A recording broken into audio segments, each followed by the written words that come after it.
Egypt, November 1938. The western desert swallowed sound, wind, heat, distance. They conspired to make men feel small. But the mechanical thunder rolling across the sand outside Cairo that morning was designed to do the opposite. Major General Percy Hobart stood in the command vehicle, binoculars pressed to his eyes, watching his creation move. Not lumber, not crawl, move, fast, coordinated, lethal. The mobile division, his division, executed a flanking maneuver that would have taken infantry 3 days. His tanks did it in 3 hours. Cruiser tanks swept wide right, while the support group pinned the imaginary enemy. Radio chatter crackled with precision. Every commander knew his role. Every crew responded not with parade ground discipline, but with something more dangerous: initiative. They're thinking for themselves now, Hobart muttered, more to himself than to the staff officer beside him. Good. The officer shifted uncomfortably. General Hobart had a reputation for talking to himself, for not caring about comfort or convention, for expecting subordinates to read his mind and then exceed his expectations. Some called him brilliant, others used different words. Hobart lowered the binoculars. His face, deeply tanned and creased from years under multiple suns, India, Mesopotamia, France, and the Great War, betrayed no satisfaction. Satisfaction was for men who had achieved their goal. He hadn't, not even close. Well, what he'd achieved was simple proof of concept. Tanks could be more than mobile fortresses supporting plodding infantry. They could be the weapon, rapid, independent, capable of deep penetration into enemy territory. While Britain's War Office still thought in terms of cavalry charges with treads instead of hooves, Hobart had created something closer to what the military theorist Liddell Hart called the expanding torrent. Strike deep, bypass strong points, collapse the enemy's ability to coordinate, win through paralysis, not attrition. The problem was that nobody in London wanted to hear it. Actually, that wasn't quite accurate. Nobody who mattered wanted to hear it. The cavalry generals, men whose grandfathers had charged at Waterloo, whose fathers had ridden in the Crimea, viewed tanks as necessary evils at best, abominations at worst.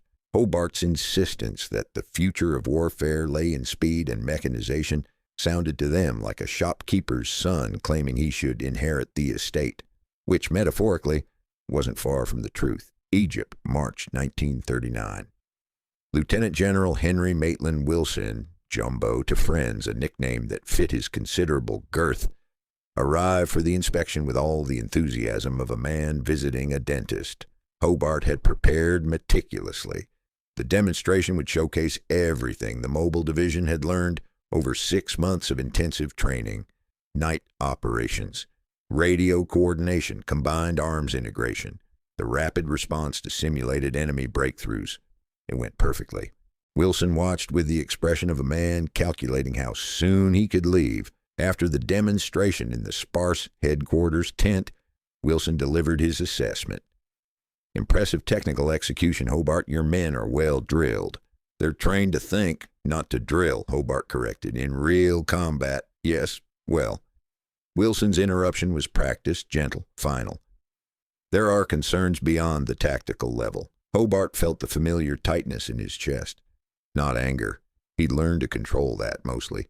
But something closer to the frustration a mathematician might feel watching someone bungle basic arithmetic. What concerns? Command climate. Your officers find you difficult. I find incompetence difficult. There it is. Wilson's voice carried no heat, which somehow made it worse. That attitude. You don't suffer fools gladly, Percy. The problem is, you consider anyone who disagrees with you a fool. I consider anyone who ignores reality while men die a fool. Yes. Wilson stood, his considerable bulk making the tent suddenly smaller.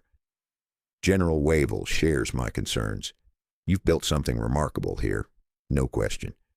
But you've alienated every senior officer you've worked under. Your divisional commanders complain. Your staff walks on eggshells. And frankly, this obsession with armored warfare to the exclusion of all else concerns us. To the exclusion? Hobart's control cracked. I've integrated infantry, artillery, engineers, air liaison. I've created the most balanced mobile force in the British Army. You've created a cult of the tank. and you've made yourself its high priest." Wilson moved toward the tent flap, then paused. "General Wavell is recommending your relief. I wanted you to hear it from me first, as a courtesy." The desert wind filled the silence. On what grounds? Lack of stability, unsuitable temperament for high command. Wilson's face softened slightly. "For what it's worth, Percy, I think you're probably right about how future wars will be fought. But being right isn't enough. You need people to follow you. They do follow me. My division, your division will do brilliantly without you because you trained them well." Wilson stepped into the brutal Egyptian sun. "That's your legacy, Hobart. You just won't be here to see it." England, May 1940. The church hall in Chipping-Campden smelled of old wood and older hopes. 60 men, most of them veterans from the last war, sat in rickety chairs, while Percy Hobart, recently promoted to lance corporal in the local defense volunteers, explained how to construct a road block, from commanding 7,000 men and hundreds of tanks to this, teaching shopkeepers and farmers how to slow down panzers with furniture and desperation. Outside, spring was indifferent to catastrophe. Inside, everyone knew the radio news from France got worse each day. The German blitzkrieg, the very tactics Hobart had pioneered and preached, the very doctrines the War Office had dismissed, was tearing through Allied lines like a scythe through wheat. "The key is not to stop them," Hobart explained, pointing at his hand-drawn diagram. "You can't, not permanently. The key is to slow them down, channel them, make them predictable for the regulars who will actually do the fighting." Old Tom Weathers, who'd lost an arm at Passchendaele, raised his remaining hand. "Begging your pardon, General." "Lance Corporal," Hobart corrected, the words tasting like ash. "Right, sir, Lance Corporal. But isn't this whole business a bit pointless? If Jerry makes it to Chipping-Campden, haven't we already lost?" The room went quiet. It was the question everyone had thought, but no one had dared voice. Hobart set down his chalk. For a long moment he stared at the diagram as if it might reveal something he'd missed. When he spoke, his voice carried none of its usual sharp certainty. "Probably. Yes, but we prepare anyway because the alternative is lying down and dying. And British soldiers don't do that. Even part-time, overage, under-equipped British soldiers armed with shotguns and good intentions." A few men chuckled, dark humor maybe, but it broke the tension. After the meeting, Hobart walked back to his cottage through the village. Spring flowers he couldn't name lined the path. Somewhere a dog barked, a child laughed, and normal English life continuing while France burned. He thought about his division, former division, the 7th Armored. The unit had already earned itself a nickname, the Desert Rats. Reports filtering back from North Africa confirmed they were performing brilliantly, using exactly the tactics he'd drilled into them. Speed, initiative, flexible response, everything he'd been dismissed for teaching. His sister Elizabeth's husband, Bernard Montgomery, was making a name for himself in France. At least someone in the family would have a career after this disaster ended, if it ended. The way things looked, Hitler would be in London by August.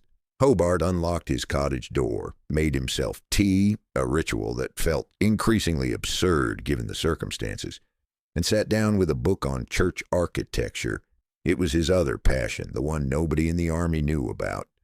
Medieval masons solving structural problems with stone and faith, creating something beautiful and permanent.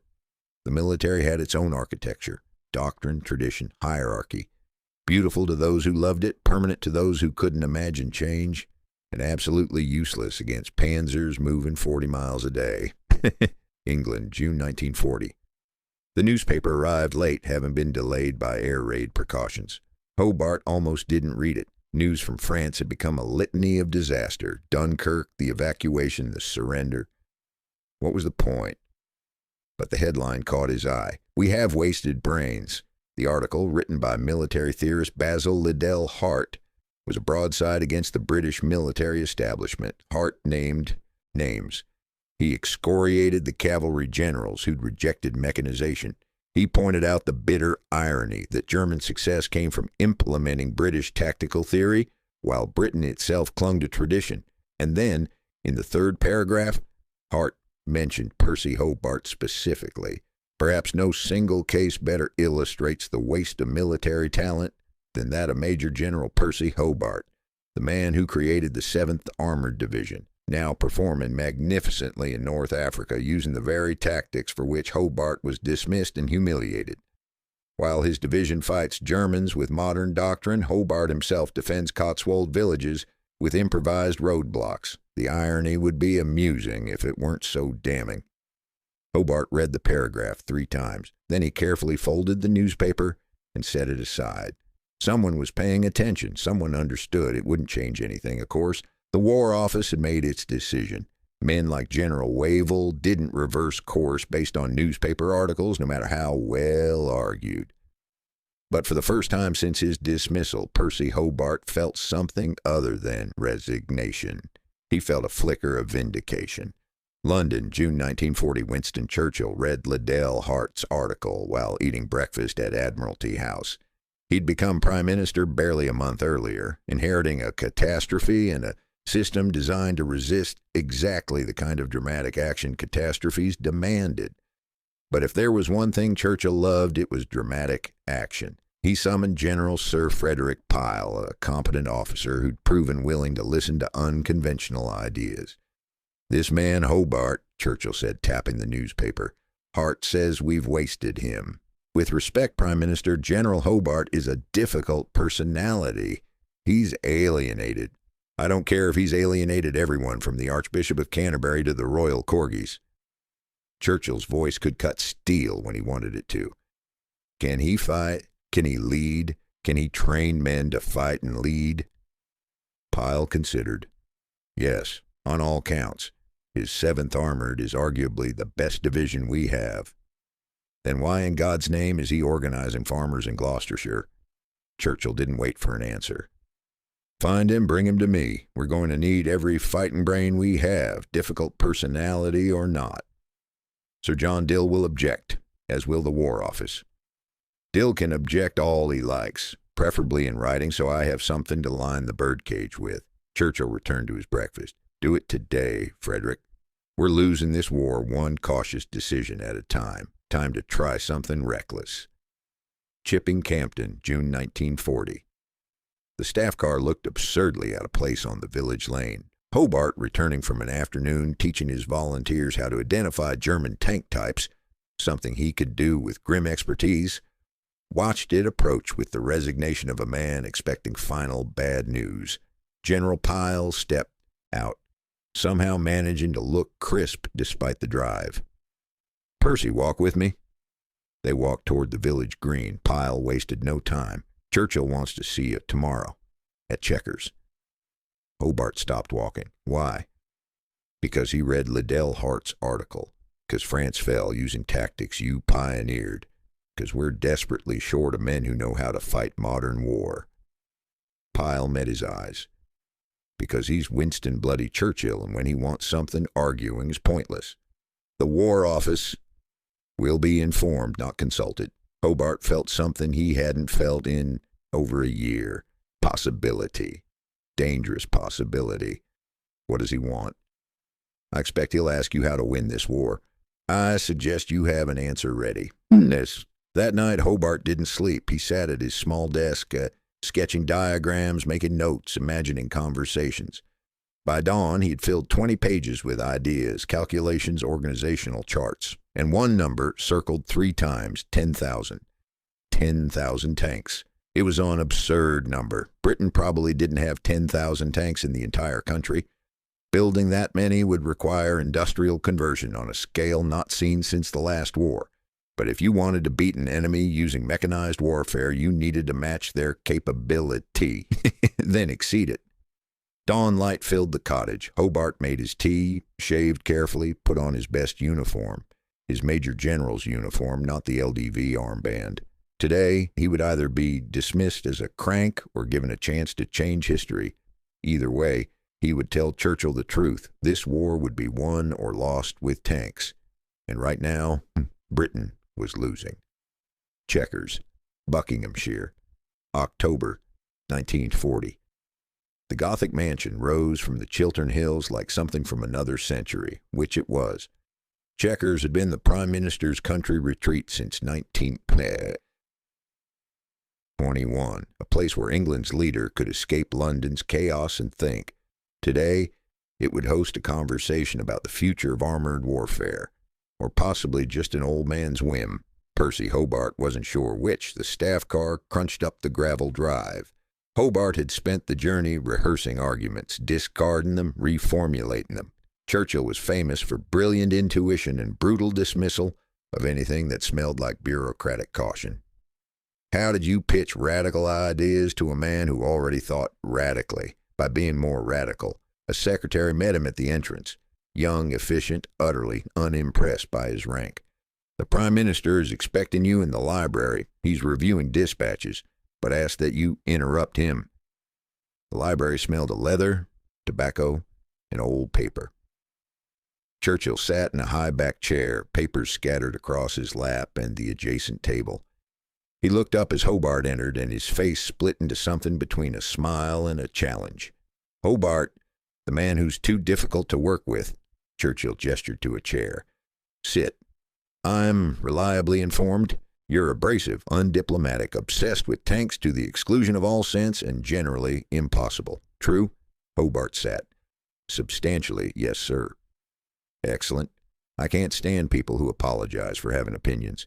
Churchill swept the papers aside, giving Hobart his full attention. Liddell Hart says we wasted you. I'm inclined to agree. The question is whether you were wasted because you're brilliant or because you're mad. Possibly both, sir. Churchill laughed, a deep, genuine sound. I like you already. Now, tell me how we win this war. This was the moment. Hobart leaned forward. Tanks, Prime Minister, thousands of them, organized into armored divisions trained for rapid exploitation, supported by mechanized infantry and artillery. We matched German capability, then exceed it. How many thousands? 10,000 to start. Churchill's eyebrows rose. To start? We're fighting an enemy who just conquered France in 6 weeks using armored spearheads. They have the doctrine, they have the equipment, they have the experience. We need to match all three. Hobart pulled a folded paper from his pocket, his notes from the sleepless night.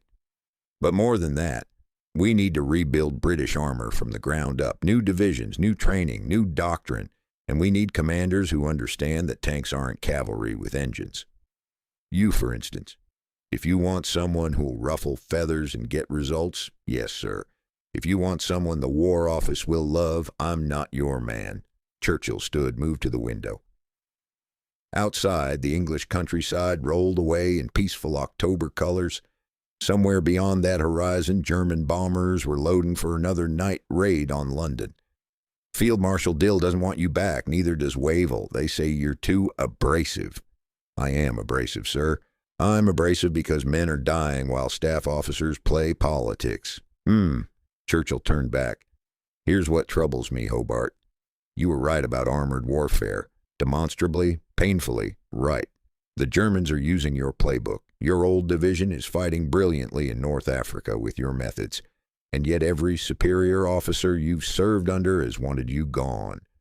That suggests either universal stupidity among senior officers, possible but unlikely, or that being right isn't enough.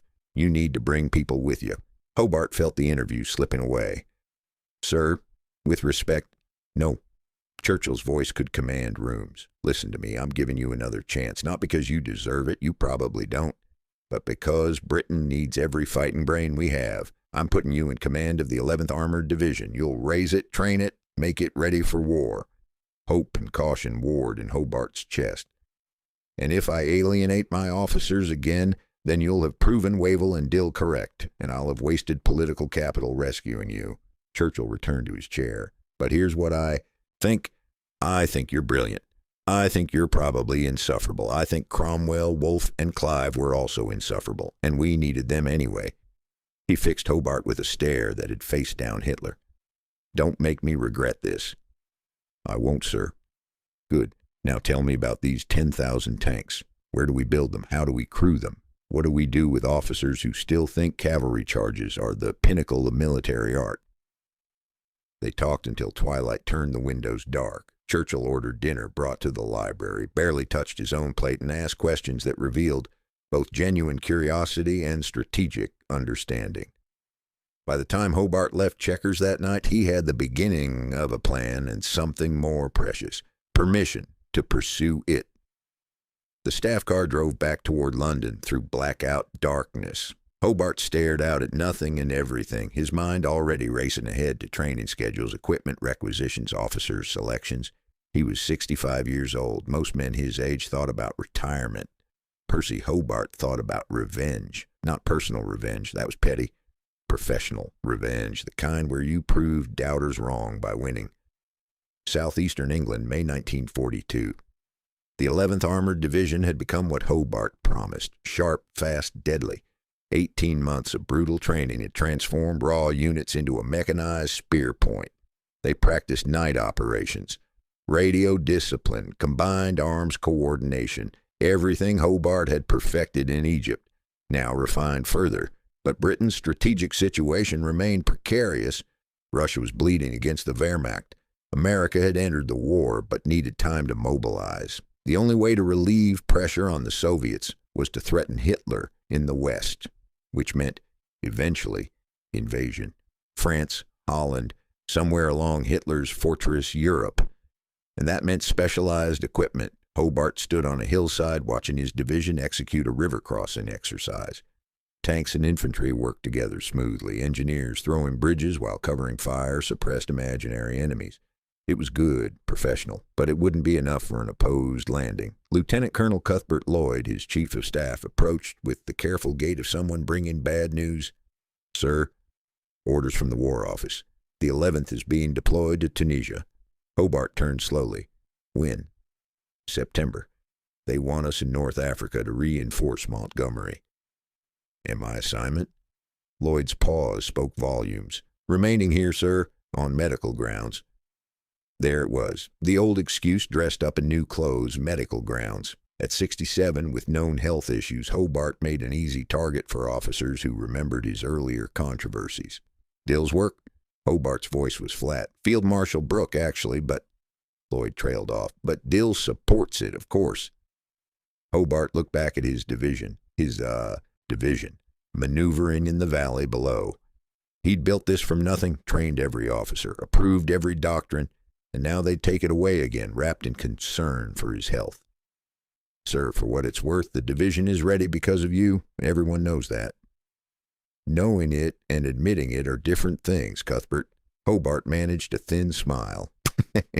"Well, if I'm staying in England for medical reasons, I suppose I should find something medically undemanding to do. Perhaps organize another village defense force." But even as he said it, Hobart knew something was shifting.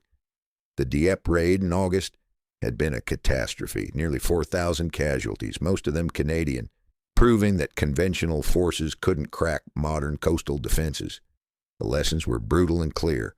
Attacking fortified beaches required something new, something specialized, something nobody had invented yet. London, March 1943. General Sir Alan Brooke, now Chief of the Imperial General Staff, replacing the departed Dill, had a problem.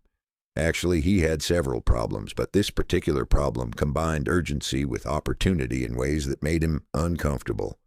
The 79th Armored Division was scheduled for disbandment. Resources were tight. Every tank and trained crew was precious. A division without clear purpose was waste Britain couldn't afford. But the planned invasion of France, Operation Overlord, still more than a year away, would require capabilities the British Army simply didn't have. Ways to breach obstacles, clear mines, destroy bunkers, cross anti-tank ditches.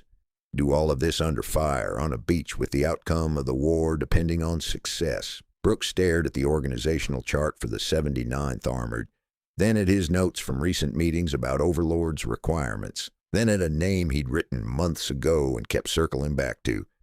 Percy Hobart.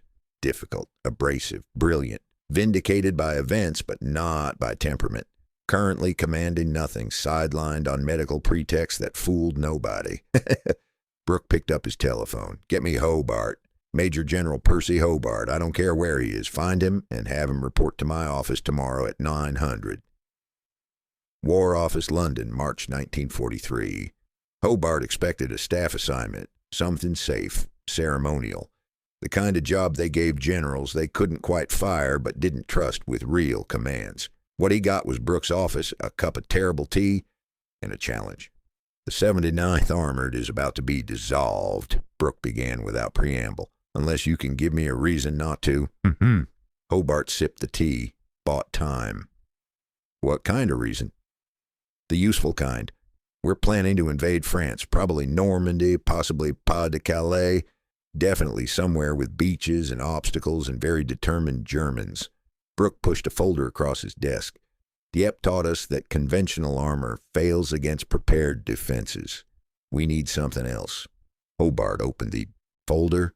Intelligence photos, beach obstacles, concrete bunkers, minefields, the full nightmare of Hitler's Atlantic Wall. You want me to solve this? It wasn't a question. I want you to transform the 79th into a unit that solves this. Specialized armor, novel equipment, whatever it takes to get tanks and men off those beaches and inland. Brooke leaned back. I'm told you're creative when you're not being impossible. I'm creative because I'm impossible, sir. Then be both. You have until D-Day, whenever that is, to develop, test, and field whatever magical contraptions will keep British soldiers from dying on French beaches. Brooks' expression softened fractionally. This is your chance, Percy. Last chance, probably. Either you deliver miracles, or you prove everyone right who said you were more trouble than you're worth. Hobart closed the folder. His mind was already racing through possibilities. Tanks that could swim? Possible. Tanks that could clear mines? The Scorpion flail from North Africa proved the concept. Tanks that could destroy bunkers? Need a bigger gun. Bridging equipment? Fascines? Flamethrowers? I'll need engineers, good ones. And I'll need the authority to modify equipment however I see fit. You'll have both. You'll also have oversight, which you'll hate, and scrutiny, which you'll resent. Deal with it. Brooks stood, signaling the meeting's end. One more thing. Whatever you build, demonstrate it. Show me it works. Because when D-Day comes, men will bet their lives on your inventions. Make sure the bet pays off. Hobart stood, snapped a salute. Yes, sir. Walking out of the War Office into March drizzle, Hobart felt something he hadn't felt since Churchill's library at Chequers. Purpose. Not just training purpose. Not just organizational purpose. The purpose of solving an impossible problem with lives depending on the solution. Behind him in Brooks' office, the CIGS made a note in his diary. Gave Hobart the 79th. Either brilliant decision or career-ending mistake, time will tell. Saxmundham, Suffolk, April 1943. The 79th Armored Division's headquarters at Hertz Hall looked nothing like a typical military installation. No parade grounds, no gleaming equipment. Instead, workshops, testing ranges, beaches, and the controlled chaos of innovation under pressure. Hobart gathered his key officers, engineers, tank experts, infantry liaisons, in what had been the Manor's dining room. Maps covered the walls. Photographs of beach obstacles competed for space with technical drawings. Gentlemen, our job is to solve 5 problems. Hobart pointed at each map, section in turn. 1. Getting tanks ashore without drowning them. 2. Clearing mines without killing engineers. 3. Destroying concrete fortifications. 4. Crossing ditches and obstacles. 5. Terrifying Germans into surrender without firing a shot. Major John Brierly, chief engineer, raised an eyebrow. That last one, sir? Psychological warfare wins battles before they start. I want at least one vehicle that makes enemy soldiers wet themselves at the sight. Hobart turned back to the maps. We have 14 months, maybe 15. In that time, we design, build, test, and train with equipment that doesn't exist yet. Questions? Captain Robert Willison from the Royal Engineers raised a hand. Sir, modification takes time, testing takes time, production takes time. We're talking about reinventing armored warfare in 13 months, Hobart interrupted. Lost one in optimism. Yes, it's impossible. So we'll do it anyway because the alternative is watching British soldiers die on beaches while we mumble about insufficient time. His voice softened slightly. I know what I'm asking. I know it's madness. But look at these photographs. Really look. The officers looked. beach obstacles, wooden stakes, steel tetrahedrons, concrete blocks. Minefields marked in German military precision, bunkers with interlocking fields of fire. It was a killing ground designed by someone who understood killing. Conventional assault, Hobart continued. 50% casualties, maybe more. Dieppe was 68%, unacceptable. He tapped the photographs. But if we can swim tanks ashore, clear paths through mines, blow open bunkers, and bridge obstacles, maybe we get those numbers down. Maybe we save thousands of lives. The room was silent, and then Brierly spoke. Where do we start, sir? With what we know works. The scorpion flail from North Africa. Mine clearance. We improve it. Make it faster and more reliable. Mount it on Sherman so we don't need a separate supply chain. Hobart moved to another map. Swimming tanks. The DDD, duplex drive, system exists. Canvas flotation screen, propeller drive. We test it. Break it. Fix it. Make it work in channel seas, not calm water. And the rest? Willison asked. Bunker busters? Bridging. We innovate. Churchill tanks are available. Pull them, modify them. Mount a mortar large enough to crack concrete. Call it petard, flying dustbin, something memorable. Hobart was pacing now, energy building. For bridging, we make the tank itself the bridge, remove the turret, install ramps. For obstacles, we carry fascines, bundles of wood, and drop them into ditches. And the psychological weapon? Brierly was smiling now. Flamethrower, big one, crocodile. Nothing says surrender or die, quite like 70 meters of burning fuel. Hobart stopped pacing, looked at each officer in turn. You think I'm mad? Maybe I am. But here's the truth. On D-Day, wherever that beach is, men will die. Our job is to make sure fewer of them die. Our job is to turn impossible odds into merely terrible ones. And if our equipment fails, someone asked, then we test harder. Fail in Suffolk, succeed in Normandy. Better we look like fools in front of each other than failures in front of dead soldiers. Hobart moved to the door, paused. Get your people ready. We start trials next week. I want something spectacular to show Field Marshal Brooke by summer. Questions? There were none, or rather, there were hundreds, but all of them tactical, solvable engineering problems. The strategic question, whether this was even possible, had been settled by the simple fact that it had to be. Suffolk Coast, July 1943. The first public demonstration of Hobart's Funnies drew a crowd of skeptical senior officers. Word had spread through the War Office. Hobart's building a circus. Strange vehicles, odd modifications. The whole 79th has gone eccentric. Field Marshal Brooke attended along with Montgomery, now famous after El Alamein, and several American observers. The tide was out. The beach at Orford Ness stretched wide and hostile, perfect for demonstration. Hobart stood at a reviewing point, binoculars ready. He'd rehearsed this multiple times. Everything that could go wrong had gone wrong in practice. Now, in front of people who mattered, it had to go right. First up, he announced the Crab, mine-clearing flail tank. A Sherman rumbled forward, its rotating drums spinning chains that beat the sand like mechanical fury. Each impact detonated a buried training mine with a satisfying crump. The tank carved a clean path 40 feet wide, moving at walking speed but steadily, unstoppably. Brooke nodded, not new but improved. Watch, Hobart signaled. The Crab rotated its turret, fired its 75mm gun at a target bunker 300 yards away. Hit. It retains full fighting capability while clearing mines. The North Africa Scorpions couldn't do that. Next came the DD tank, swimming Sherman. It entered the water, looking absurd, canvas screen raised like a floating bathtub. Propellers engaged, it chugged through the surf, landed, dropped its screen, and became a normal tank in under 30 seconds. Clever, Montgomery murmured. But what if the seas are rough? Then we lose them, Hobart admitted. It's designed for calm water, launched close to shore. Not perfect, but better than nothing. The Churchill Evre waddled forward, its petard mortar looking like something from medieval siege warfare. At 100 yards it fired. The flying dustbin, a 40-pound demolition bomb. arced through the air with all the grace of a thrown brick and struck a concrete test bunker. The explosion was visceral. When the smoke cleared, the bunker had a hole large enough to drive through. "Good Lord," someone said. "Wait," Hobart said.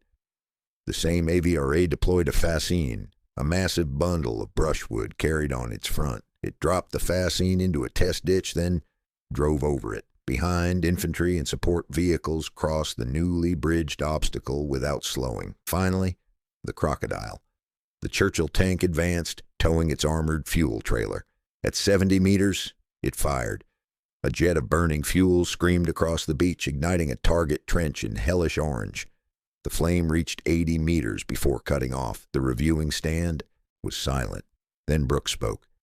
"What do you call all this, Hobart?" "Solution, sir. Specialized armor for specialized problems. The troops are calling them Hobart's Funnies," Montgomery said. "Funny looking, certainly, but I want them, all of them, for every beach assault." Brooke turned to the American observers. "Gentlemen, thoughts?" Lieutenant General Bradley stepped forward. "Impressive, very impressive. We'd like to request—" "Anything you want," Brooke interrupted. "If Hobart can spare them." Hobart watched as officers surrounded his vehicles, asking questions, taking notes. The skepticism had shifted to something more useful: calculation. They weren't wondering if the Funnies would work. They were wondering how many they could get. Walking back to his vehicle after the demonstration, Hobart allowed himself a moment of satisfaction. Not triumph. It was too early for that. But satisfaction that someone was finally paying attention to the right ideas. Beside him, Brierly grinned. "Think they'll remember this, sir?" "If they don't," Hobart said, "it won't be because we failed to show them." But alone that night, reviewing the day's notes, Hobart felt the old caution returning. Demonstrations were easy. Combat was hard. Everything worked on a beach in Suffolk. Would it work on a beach in Normandy with Germans shooting at it? June 1944 would answer that question, for better or worse. Saxmundham, Suffolk, September 1943. The tank didn't look like a tank anymore. It looked like something a committee of madmen might design after too much whiskey and too little sleep. Sergeant Bill Harris stood next to what had once been a perfectly serviceable Churchill tank, staring at the bizarre contraption welded to its front. A massive wooden bundle, the fascine, sat cradled in metal arms. Behind him in the workshop, other Churchills were being gutted, their turrets removed, ramps installed where guns used to be. "It's bloody ugly, sir," Harris said to the approaching engineering officer. Captain Robert Willison laughed. "Wait until you see what we're doing to the Shermans." The 79th Armored Division had transformed Hertz Hall and its surrounding grounds into something between a military base and an inventor's workshop. Everywhere you looked, tanks were being disassembled, modified, reassembled. Welding sparks cascaded in the dim workshops. Engineers debated load calculations. Test crews practiced maneuvers with equipment that hadn't existed 6 months ago. It was controlled chaos with a deadline. "General Hobart wants the full complement ready for winter trials," Willison continued. "That means we finish modifications by November at the latest." "Winter trials?" Harris raised an eyebrow. "Trying to be optimistic, sir?" "Trying to be realistic. If these vehicles fail in an English winter, they'll fail in Normandy spring." Willison patted the fascine bundle. "Get used to her, Sergeant. You'll be commanding one of these on D-Day." Harris looked at the fascine, then at the gutted Orca bridging tanks, then at a crocodile flame tank being fueled. "Permission to speak freely, sir?" "Always." "The lads are calling this Hobart Circus. They think we're building carnival acts, not war machines." Willison's smile faded. "And what do you think, Sergeant?" Harris considered. He'd fought in North Africa, seen men die clearing mines by hand, blown apart by obstacles, pinned down by bunkers they couldn't crack. "I think if even half this circus works, sir, it'll save lives. But there's a gap between if and works." "Then let's close that gap. Mount up. We're testing the fascine release mechanism this afternoon." Testing range, Orford Ness, October 1943. The crab mine flail tank beat the earth like a mechanical demon, its chains thrashing the ground in precise, violent rhythm. Inside, the crew fought noise, vibration, and the constant fear that something would break at precisely the wrong moment. Lieutenant James Crawford watched from a safe distance as the crab carved its path through the test minefield. Beside him, Major General Hobart stood motionless, binoculars fixed on the flailing chains. 30 seconds per 100 yards, Crawford reported. Reliability's improved. We're at 92% detonation rate. Not good enough. Hobart lowered the binoculars. 95 minimum.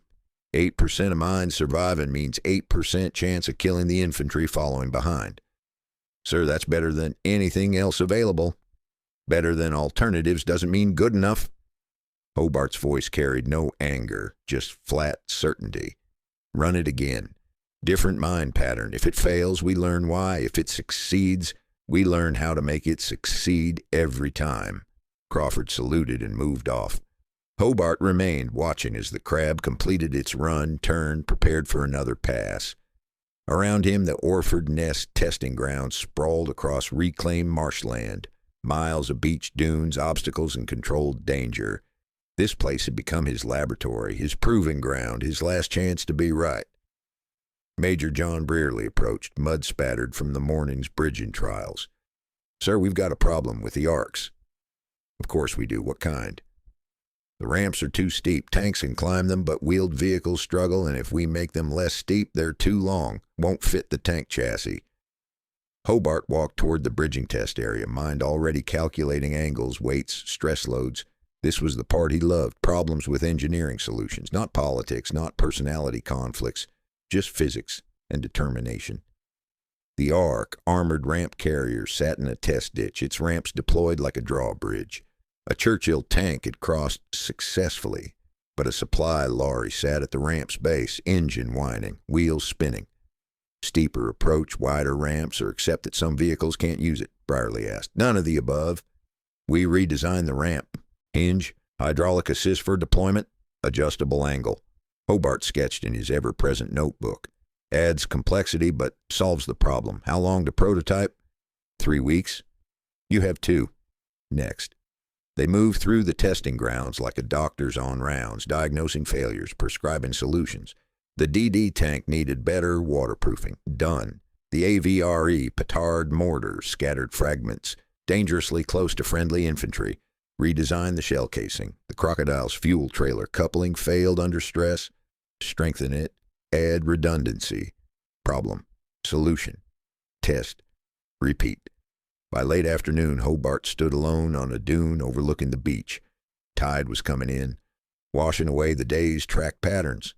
In the distance, crews were securing equipment, preparing for another day of trials tomorrow. 14 months until D-Day. Maybe 13 now. Behind him, someone cleared their throat. Hobart turned to find Lieutenant Colonel Cuthbert Lloyd, now serving as his chief of staff for the 79th. Sir, we've received a visit request from the War Office, and General Lindsell and several staff officers want to observe trials next month. Lindsell, Deputy Chief of Staff? Hobart frowned. What's his interest? Officially reviewing resource allocation. Unofficially? Lloyd paused. There's talk the 79th is wasting materials on impractical equipment. There it was. The familiar resistance. New ideas always generated antibodies from the institutional immune system. Hobart had expected this, but expectation didn't make it less frustrating. Fine, schedule it. We'll show 'em impractical. Hobart turned back to the sea. Make sure everything works perfectly that day, Cuthbert. If one thing breaks, they'll use it to justify shutting us down. And if everything works perfectly, then they'll say it only works in ideal conditions, not real combat.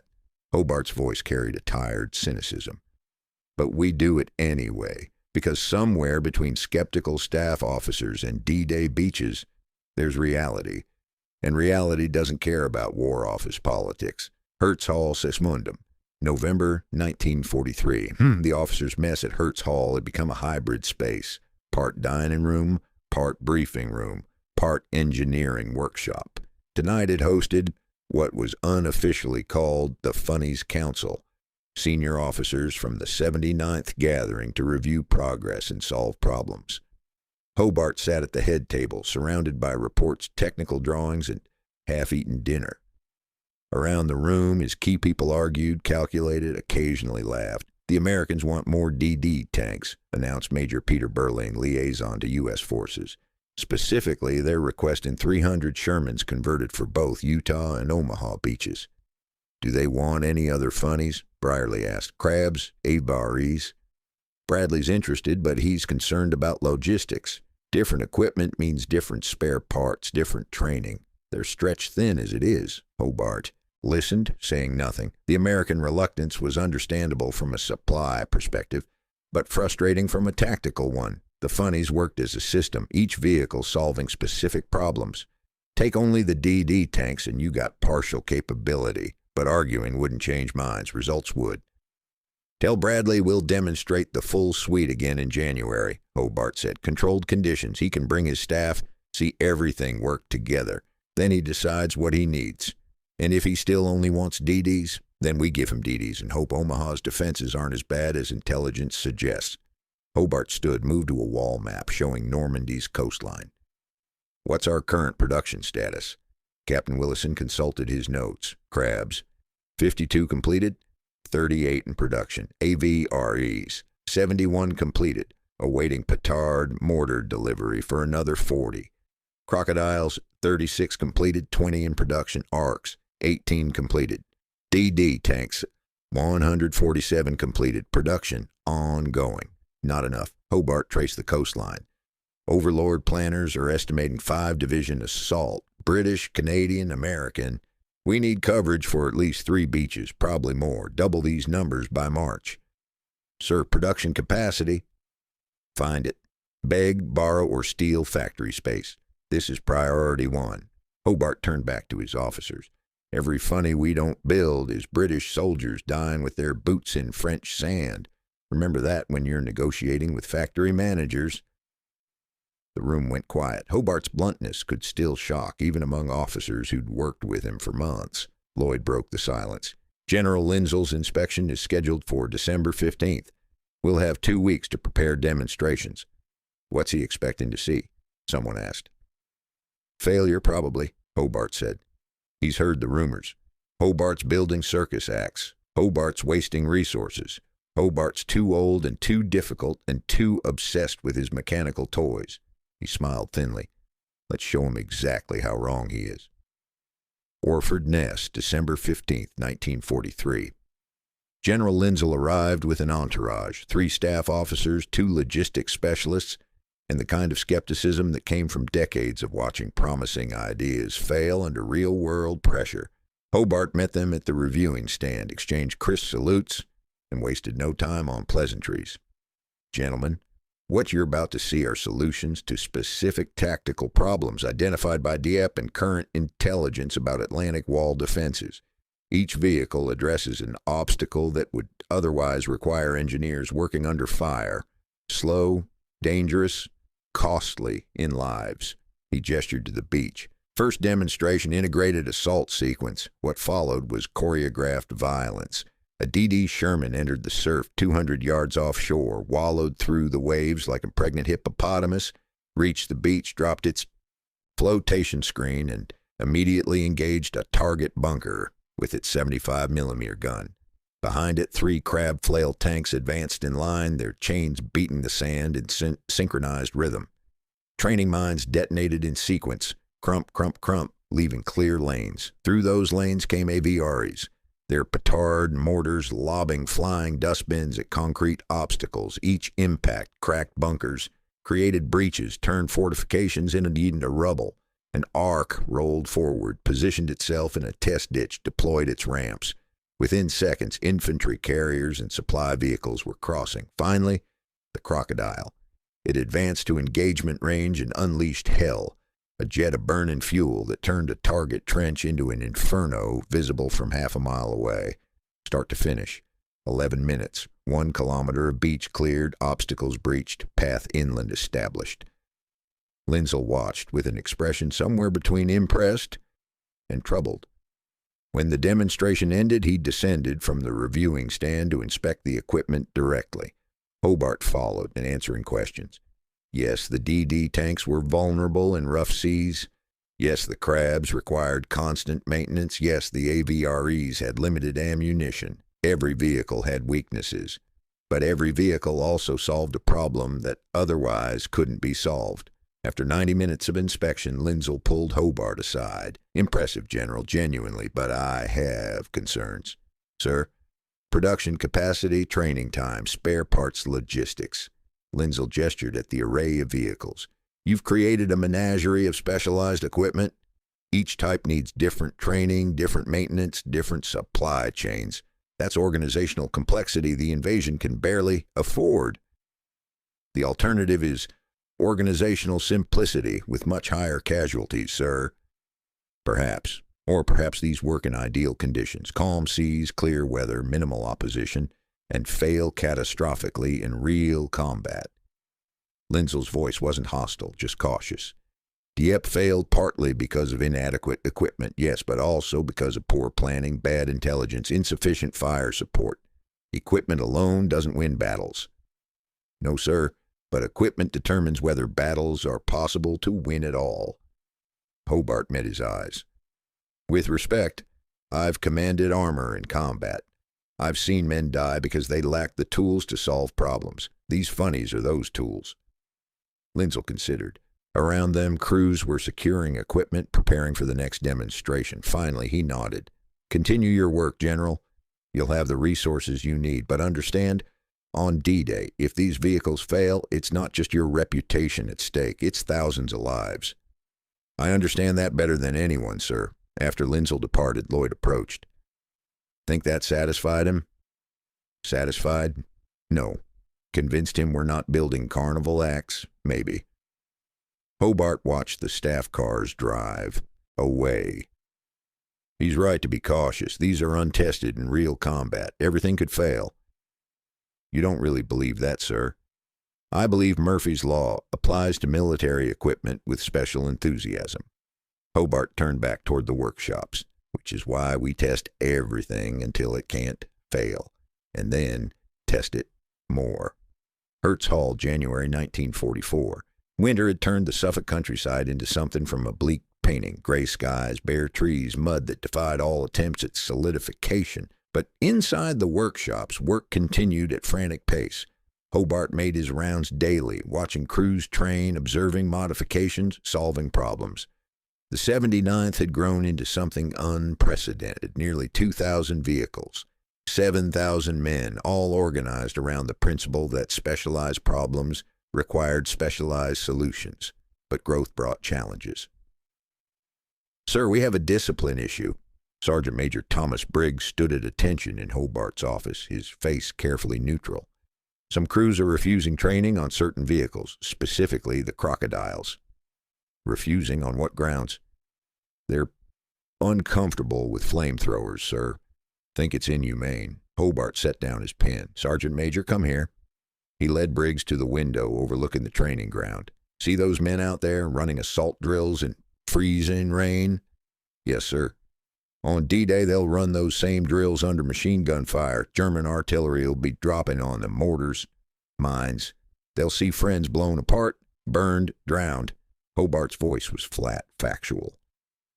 "And you're telling me some are squeamish about using weapons that might actually keep them alive?" "Sir, I'm just reporting." "I know. And I'm telling you what to tell them. War is inhumane. The question is whether we're more inhumane to the enemy than they are to us. The crocodile is a weapon of terror, yes. It also clears bunkers without needing infantry to charge machine gun nests. Which is more humane? Burning German soldiers who can surrender, or watching British soldiers die trying to kill them with grenades?" Briggs was silent. "Tell the crews this," Hobart continued. "The crocodile is optional for the enemy. They can surrender before we fire. They can abandon positions when they see it coming. We're giving them choices. That's more mercy than they've shown anyone." He turned from the window. "Anyone still refusing training after that conversation will be transferred. Clear?" "Clear, sir." After Briggs left, Hobart sat alone in his office, staring at equipment manifests without seeing them. The moral weight of these weapons wasn't something he discussed publicly, but it gnawed at him privately. He'd created tools of destruction, efficient, terrifying tools, and soon men would use those tools to kill other men in large numbers. But the alternative was worse, much worse. His phone rang. Lloyd. Sir, we've got American observers arriving tomorrow. General, Bradley and staff, they want to see everything. Then we show them everything. Hobart checked his calendar. January 23rd, 5 months until D-Day. This is their last chance to request full capability. Make sure they understand what they're turning down if they refuse. Orford Nest, January 24th, 1944. Lieutenant General Omar Bradley watched the demonstrations with the expression of a man doing mental arithmetic. Beside him, his staff officers took notes, asked technical questions, calculated logistics. Hobart presented the capabilities methodically. DD tanks for amphibious assault, crabs for mine clearing, AVREs for bunker destruction, ARCs for obstacle crossing, crocodiles for psychological effect and bunker clearing. After the demonstration, Bradley and Hobart walked the beach alone, general to general, without staff officers filtering conversation. Impressive kit, Bradley said. Your men handle it well. They've trained 6 months. They'll be better by June. Here's my problem, General. Your equipment solves problems, yes, but it creates others. Bradley stopped walking. Every vehicle type needs trained crews, maintenance specialists, spare parts inventory, supply chains. I'm planning an invasion across an ocean. Every complication multiplies risk. And every capability multiplies survivability. Does it? Or does it multiply potential failure points? Bradley's voice was gentle but firm. I need equipment that works in chaos. Simple equipment. Reliable equipment. Not a dozen specialized variants that might work perfectly in Suffolk and fail catastrophically in Normandy. Hobart felt the old frustration rising but suppressed it. Bradley wasn't being difficult. He was being realistic about operational constraints. What do you want then? The DD tanks. We'll take 300, maybe more, and some dozers. Standard bulldozer blades on Shermans, nothing fancy for everything else. Bradley gestured at the assembled Funnies. It's not that I don't see the value, it's that I can't afford the complexity. You're making a mistake. Possibly. But it's my mistake to make. Bradley extended his hand. If I'm wrong, you'll have the satisfaction of being right. If I'm right, I'll have saved logistical headaches. Either way, those DD tanks better work. They shook hands. Bradley departed. Hobart stood on the beach, watching the tide come in. Lloyd appeared beside him. He's refusing everything except DDs and dozers? Yes. That's going to cost American lives on those beaches. Yes. Hobart turned away from the sea. But we can't force people to accept help. We can only offer it and hope they're smart enough to take it. Walking back to his vehicle, Hobart felt the weight of what would come. The British and Canadian beaches would have full Funny support. The American beaches, especially Omaha, would have minimal specialized equipment. And when D-Day came, that decision would be written in blood. But for now, there was work to do. 5 months to perfect equipment, train crews, prepare for the largest amphibious invasion in history. 5 months until the circus became deadly serious. Hampshire, February 16th, 1944. The conference room at 1st Army headquarters smelled of cigarette smoke, coffee, and the peculiar tension that came from planning something unprecedented. Maps covered every wall. Normandy beaches, approach routes, German defensive positions, tide tables, moon phases. Lieutenant General Omar Bradley stood at the head table, surrounded by his division commanders and staff officers. On the table before them, photographs of Hobart's Funnies, technical specifications, casualty projections with and without specialized armor. Gentlemen, we need to make a decision, Bradley began. The British are offering us full access to their specialized tanks, the Funnies. General Hobart has demonstrated their capabilities. The question is, do we want them? Major General Leonard Jarrow, commander of V Corps designated for Omaha Beach, spoke first.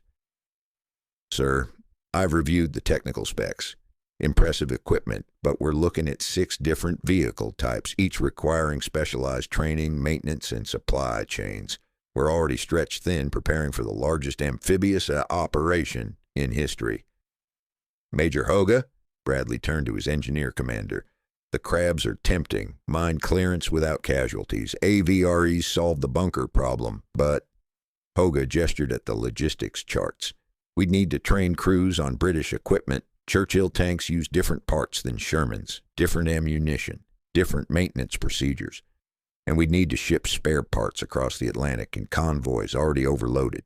Colonel Benjamin Talley from Bradley's intelligence staff offered a different perspective. Sir, with respect to logistics concerns, Omaha Beach intelligence suggests we'll face significant fortifications. The 716th Infantry Division, possibly elements of the 352nd. Concrete bunkers, extensive minefields, enfilade fire positions. He tapped a photograph. Without specialized equipment, we're looking at taking those positions with raw courage and high casualties. Bradley walked to the window. Outside, the Hampshire countryside rolled away toward the coast, peaceful, green, innocent of what was coming. I've watched Hobart's demonstrations twice. The equipment works. In ideal conditions, with trained crews on familiar ground, it works beautifully.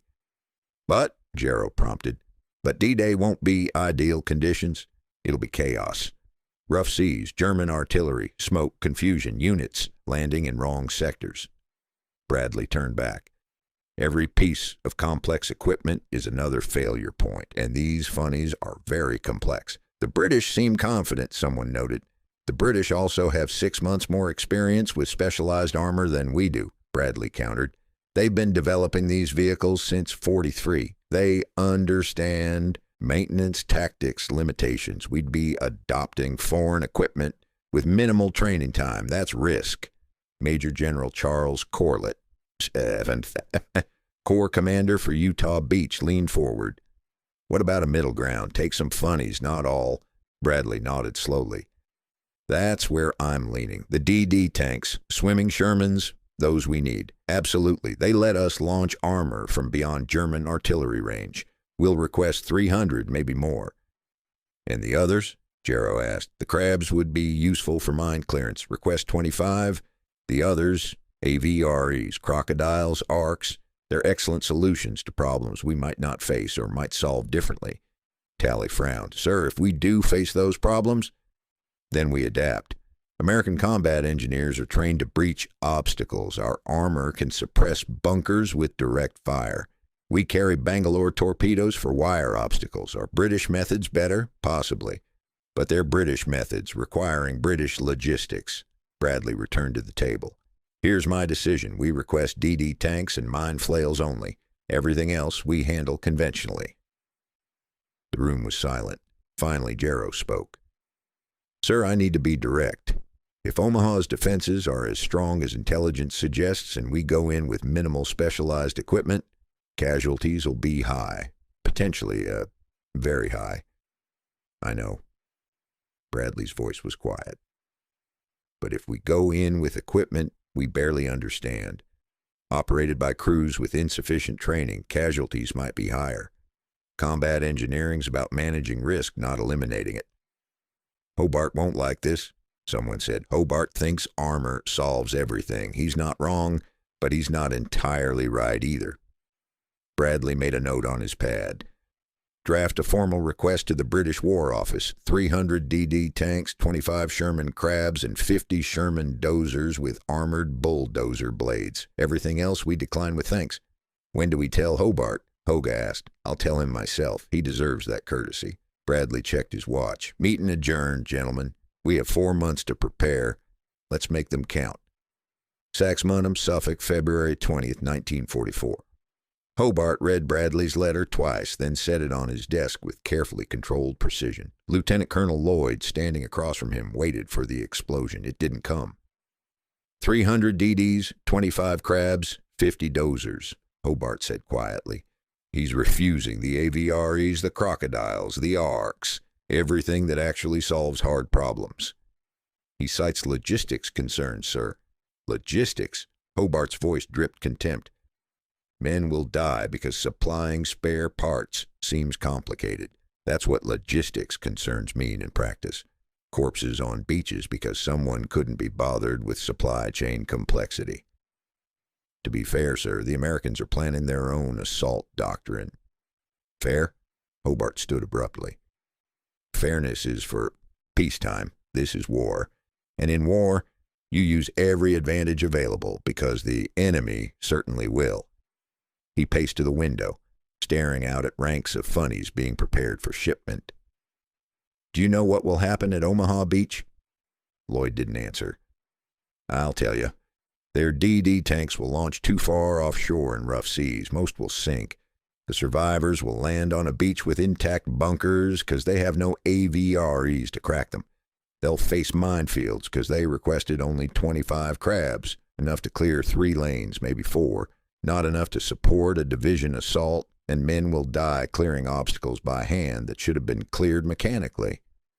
Sir, it's their decision. It's a bad decision, and I'm telling Bradley exactly that." Hobart sat, pulled out paper, began writing. "He's a good officer, thoughtful, careful, but careful doesn't win battles. Audacity wins battles. And refusing specialized equipment because it's complicated, that's not careful, that's timid." Lloyd watched Hobart write, the pen scratching furiously. "Sir, Bradley's mind is likely made up. This letter won't change it." "Probably not, but when Omaha turns into a slaughter, I want him remembering I warned him." Hobart finished writing, signed with a flourish. "Mail this today. Personal delivery to Bradley's headquarters." After Lloyd departed, Hobart sat alone, staring at his desk. On it, production schedules for Funnies, training rosters, maintenance logs, months of work, thousands of man-hours, all to create capabilities the Americans were rejecting, but not the British, not the Canadians. Gold Beach, Juno Beach, Sword Beach, those assaults would have full Funny support, crabs to clear mines, AVREs to crack bunkers, crocodiles to burn out resistance, arcs to cross obstacles, everything working together as a system. If his vehicles performed as designed, British and Canadian casualties would be manageable. The beaches would be cleared quickly, the Atlantic wall would crack. But Omaha, Utah, those were American responsibilities now. American decisions, American consequences. 1st Army Headquarters, March 1944. Bradley read Hobart's letter, standing up, his face carefully neutral. Round him, his staff pretended to work, while obviously listening. The letter was blunt. Vintage Hobart. No diplomatic niceties, no softening of criticism, just raw assessment. Your decision to decline specialized armor support for Omaha Beach will result in unnecessary casualties. The Atlantic Wall defenses cannot be breached by courage alone. You are sending men to fight fortifications with inadequate tools. History will judge this choice harshly. Opinions? Bradley asked his assembled officers. Jarrow spoke first. "He's not entirely wrong, sir. Omaha's going to be tough." "He's also not entirely right," countered Hoga. "We're bringing significant firepower, naval bombardment, air support, conventional armor. We don't need exotic British tanks to win this battle." Bradley set the letter down.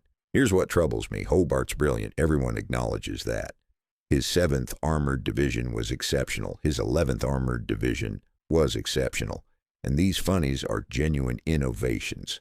But," prompted Tally, "but he thinks mechanically everything's a problem for armor to solve. And sometimes that's true, sometimes it's not."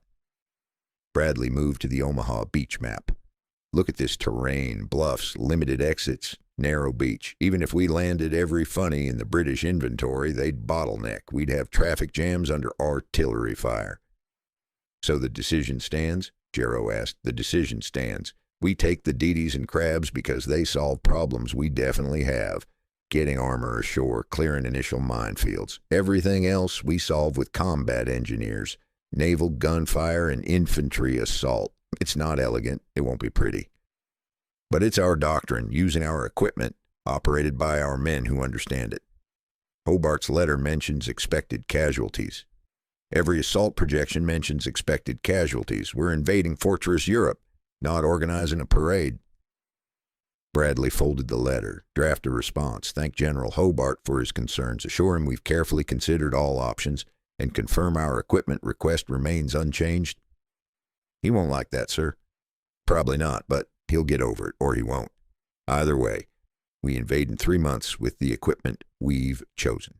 Bradley turned back to the operational maps. "Anything else?" There wasn't. The meeting dissolved. Officers returned to their endless planning, assault waves, naval gunfire schedules, air support coordination, supply logistics. Every detail mattered. Every decision cascaded into 1,000 other decisions. And in all those details, nowhere was there room to accommodate Percy Hobart's wounded pride or his dire predictions. Saxmundham, Suffolk, April 1944. Spring transformed Suffolk. Trees budded, flowers bloomed. The war seemed distant, almost abstract, except for the constant rumble of tanks training and the knowledge that soon, very soon, all this preparation would become lethal reality. Hobart walked among his vehicles, inspecting, questioning, correcting. The 79th Armored Division had grown into something unprecedented, the largest specialized armor force ever assembled. Nearly 7,000 men, over 2,000 vehicles, all trained, equipped, and ready for one purpose: breaking Hitler's Atlantic Wall. Sir, final loading manifests for your approval. Major Brierly handed over thick folders. We begin embarkation next week. Equipment moves to marshalling areas by the 15th. Hobart flipped through the lists. So much equipment, so many variations.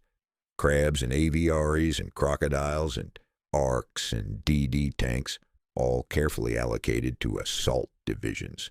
The British 50th Division for Gold Beach, the Canadian 3rd Division for Juno Beach, the British 3rd Division for Sword Beach. American allocations, he asked, limited. DD tanks only, as requested. They're being shipped to separate marshalling areas. Bradley's keeping tight control of U.S. forces. Naturally, Hobart closed the folder. And our crews, ready? As ready as training can make them, sir. They've rehearsed every scenario. They know their vehicles inside out. They understand the mission. Brierly paused. They're scared, of course, but they're ready. Good. Fear keeps you alert. Overconfidence kills. Hobart looked across the training grounds where crews were running final drills. How many do you think we'll lose? The question hung in the spring air. Brierly considered carefully. Honestly, sir, 10%, 20%. Depends on how accurate German intelligence is, how effective their artillery, how rough the seas are. Too many variables. Which is why we train for variables. Rough seas? We've tested DDs in storm conditions. German artillery? We've practiced under simulated fire, equipment failure. Every crew knows field repairs. Hobart turned back to Brierly. But yes, we'll lose people. Some vehicles won't make it off the beaches. Some crews won't come home. That's the cost. Was it worth it, sir? All this effort? Ask me after D-Day. If we crack those beaches with acceptable casualties, then yes. If everything fails and men die anyway, then Hobart shrugged. Then I'll have been wrong, and my critics will be vindicated. History's funny that way. Success and failure look identical until the shooting starts. They walked back toward headquarters. Around them, the 79th continued its final preparations. Mechanics performed last-minute maintenance. Supply officers verified ammunition loads. Crews wrote letters home just in case. In his office, Hobart found a message waiting from Bradley. The American general's formal response to his warning letter. General Hobart, I acknowledge your concerns regarding equipment allocation for Omaha Beach. Please be assured that all decisions have been carefully considered with casualty minimization as priority. American forces will prosecute their objectives using doctrine and equipment best suited to our capabilities. I appreciate your offers of assistance and wish you success in your own assault sectors. Respectfully, O.N. Bradley, LTG, diplomatic, professional. Completely missing the point. Hobart filed the letter without response. Some arguments couldn't be won with words. They had to be won with results. June 6th would tell the tale. Southern England, May 1944. The marshalling areas sprawled across southern England like temporary cities. Vast tent camps, vehicle parks, supply dumps, all organized with military precision and barely controlled chaos. Hundreds of thousands of men waited, trained, played cards, wrote letters, and tried not to think too hard about what was coming. Hobart visited the 79th's marshalling areas regularly, checking readiness, answering questions, maintaining morale. He was 69 years old now, too old for active combat command by conventional standards, but nobody suggested he shouldn't be there. The 79th was his creation. He'd see it through. At the Crocodile Squadron area, he found crews making final modifications to their flame tanks. Sergeant Bill Harris, the man who'd called the Funnies bloody ugly months ago, was supervising fuel line checks. Sergeant, ready? Harris snapped to attention. Yes, sir. 14 crocodiles, all operational. Fuel trailers loaded and secured. Crews trained and briefed. Nervous? Terrified, sir, but ready. Hobart smiled slightly. Good answer. What's your greatest concern? Harris considered. Getting the trailer across the beach without it getting blown off, sir. We practiced in Suffolk, but French beaches under fire? Unknown. Unknown but not unpredictable. You've trained for trailer loss. You know how to emergency disconnect. You can operate without it if necessary. Yes, sir, just prefer not to, given that the trailer contains 800 gallons of flammable fuel. Understandable. Hobart looked at the assembled crocodiles. Ugly, brutal, effective. What did your crew name her? Dragon, sir. Seemed appropriate. Is indeed. Hobart patted the tank's armor. Take care of Dragon. She'll take care of you. And remember, the flame is psychological as much as tactical. Germans see a crocodile, they often surrender before you fire. That's lives saved. Yours and theirs. We'll remember, sir. Moving through the marshalling areas, Hobart repeated similar conversations dozens of times. Different crews, different vehicles. Same underlying message. Trust your training. Trust your equipment. Trust yourself. By late afternoon, he was exhausted. Physically from the walking, emotionally from the weight of responsibility. These men would soon drive his inventions into combat. Some wouldn't return. That burden never got lighter. Lieutenant Colonel Lloyd found him resting in his command tent. Sir, final briefing at 1900 hours. All senior officers. Montgomery'll be there. Monty's coming here? Hobart raised an eyebrow. His brother-in-law rarely made social visits to subordinate units. Official visit, sir. He wants to address the assault troops personally. Morale, inspiration, the usual. Fine. Make sure everyone's presentable. Monty likes his theater. That evening, Field Marshal Bernard Montgomery arrived with his typical flair. Beret at jaunty angle, riding crop under one arm, projecting absolute confidence. He gathered the 79th's officers in a large tent and delivered one of his characteristic speeches. Direct, simple, inspiring. Gentlemen, what you've built here is extraordinary. The 79th Armored Division will be the spear point for British and Canadian forces on D-Day. Your Funnies, and yes, I use that term affectionately, will crack Hitler's wall faster than he can respond. You are the decisive factor. Montgomery paused. Let that sink in. I've seen General Hobart's innovations in training. I've watched your crews perform. I am completely confident in your success. The only question is not whether you'll break through, but how quickly. After the speech, Montgomery pulled Hobart aside. Percy, be honest. Will they work? In ideal conditions? Yes. In real combat? Probably. With acceptable losses? I hope so. Hobart met his brother-in-law's eyes. I've done everything possible to prepare them, but war has variables training can't predict. Your best estimate? British and Canadian beaches will be cleared within hours. We'll have full Funny support, integrated doctrine, trained crews. Casualties will be significant but manageable.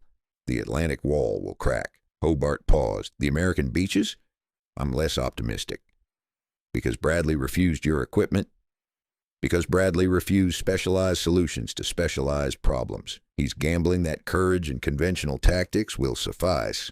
Hobart's voice was tight. I hope he's right, but if Omaha becomes a bloodbath, it won't be for lack of alternatives. Montgomery nodded slowly. You've done your job, Percy. Whatever happens now is beyond your control. That's what troubles me most. After Montgomery departed, Hobart stood outside his tent looking at the stars. Somewhere across the channel, German soldiers manned bunkers, calibrated guns, waited. They didn't know when the invasion would come. Weather had delayed it twice already. But they knew it was coming, and when it came, everything Hobart had built would be tested. 3 weeks, maybe 4. Then the circus would perform on the deadliest stage imaginable. English Channel, June 5-6, 1944, 23:45. The sea was angry, not storm force angry, but rough enough to matter. 4-foot swells rolled under the massive invasion fleet, making the landing craft pitch and yaw. Inside LST-427, carrying elements of the 79th Armored Division toward Gold Beach, men tried to sleep and mostly failed. Sergeant Bill Harris lay in his hammock, listening to the rhythmic groan of the ship's hull, the slosh of seawater, then the muffled sounds of thousands of men preparing for what Churchill had called the most difficult and complicated operation ever. His crocodile flame tank Dragon sat secured in the cargo hold below, 28 tons of steel, fuel, and controlled violence. Around him, his crew tried to rest. Corporal James Whitmore, the gunner, was actually snoring. Driver Tommy Price stared at the ceiling. Radio operator Peter Clough read the same letter from home for the 10th time. "Think we'll make it?" Price asked nobody in particular. "Past the beach? Probably. Past the first week? Coin flip. Past the war? I've stopped making plans." Harris kept his voice matter of fact. Panic was contagious in close quarters. "The Funnies will work, yeah?" This from young Clough, barely 20, who joined the 79th 6 months ago full of enthusiasm that training had gradually tempered into competence and caution. "They've worked every time we've tested them," Harris said. "Motors fire, flames throw, armor holds. We've practiced this 100 times, but not with people shooting at us. No, not with that." Harris sat up, looked at his crew. "Here's the truth. We've trained with the best equipment available under the best officer in the British Army for this job. General Hobart's obsessive, demanding, and probably mad. But he's also right. Those Funnies will do what we need them to do if we do our jobs. And if we don't, then we die and someone else finishes the job." Harris swung out of his hammock. "Get some rest. We load tanks at 0400, beach assault at 0725. 3 hours from now, none of this anxiety matters. We'll be too busy to worry." But lying back down, Harris worried anyway. Everyone did. Gold Beach, Normandy, June 6, 1944, or 6:30. Dawn came gray and cold, wind whipping spray off the channel swells. The bombardment had begun 30 minutes earlier, warships unleashing shells that screamed overhead like freight trains, impacting German positions with earth-shaking thunder. From LST-427, Harris watched through binoculars as the beach emerged from pre-dawn darkness. Gold Beach, objective, target, the place where theory became blood. The German defenses looked exactly like the photographs: concrete bunkers, tetrahedron obstacles at the waterline, stakes and mines further up the beach, and somewhere behind those defenses, German soldiers who'd spent 4 years preparing to kill anyone who came ashore. "Mount up." The order rippled through the LST. Engines coughed to life. Crews performed final checks. Harris dropped into Dragon's commander hatch, feeling the familiar confinement of the turret, the smell of oil and metal. "Radio check," he said into the intercom. "Gunner ready. Driver ready. Radio operational." Right then. Just like training. Except the mines are real, the bullets are real, and if we screw up, we actually die. Harris tried to sound casual. "Let's not screw up." The LST's ramp dropped with a hydraulic shriek. Seawater and diesel smoke rolled in. Ahead, DD tanks were already in the water, those absurd swimming Shermans, canvas screens raised, wallowing through the surf like pregnant whales. Dragon rumbled down the ramp, treads gripping the LST's deck, then splashing into knee-deep water. The crocodile wasn't designed to swim. It was designed to burn, and for that, they needed to get ashore first. Gold Beach as 0725. The first wave hit the beach exactly on schedule. DD tanks struggled through the surf, most making it, some floundering. Behind them, the crabs advanced, their mine flails already spinning, chains beating the sand in a violent rhythm. Captain Robert Willison, commanding a squadron of AVREs, watched from his Churchill as the beach assault unfolded. The German response was immediate, but not overwhelming. Machine guns, some mortar fire, artillery that seemed confused about range. All stations, this is Blacksmith 6. Advance is planned. Crabs clear lanes, Everys follow, watch for... An explosion to his left. One of the DDs had struck a mine. The crabs missed. The tank lurched, treads blown, but the crew was already evacuating, running for cover. 8% miss rate, Willison muttered, just like Hobart predicted. Not perfect, but good enough. His Avro rumbled forward through the cleared lane, turret traversing, searching for bunkers. There, a concrete fortification, machine gun firing from an aperture. Range 150 yards. Gunner target bunker, petard, fire. The spigot mortar coughed. The 40-pound flying dustbin arced through the air with all the aerodynamic grace of a thrown brick. It struck the bunker dead center, detonated. When the smoke cleared, the bunker had a gaping hole and no more machine gun fire. Reload. Next target. Around him, the assault was gathering momentum. More AVREs landed, engaging bunkers. Crabs cleared additional lanes. Infantry followed, using the cleared paths, advancing under cover of specialized armor. It was working. Hobart's Circus was working. Juno Beach, 07:45. The Canadian 3rd Division hit Juno Beach 20 minutes late. Tide and sea conditions delayed the assault. But when they came with full Funny support. Lieutenant James Crawford, commanding a troop of 3 crabs, led the mine-clearing effort. His tank's flails spun at maximum RPM, chains creating a metallic blur that beat the sand into submission. Training mines in Suffolk had detonated with almost gentle crumps. German Teller mines detonated with violence that shook the tank's entire frame. "Maintain speed," Crawford ordered. "Don't stop, don't slow. If you stop, you die." His crab advanced up the beach, carving a path. Behind him, Canadian infantry followed, moving fast, using the cleared lane.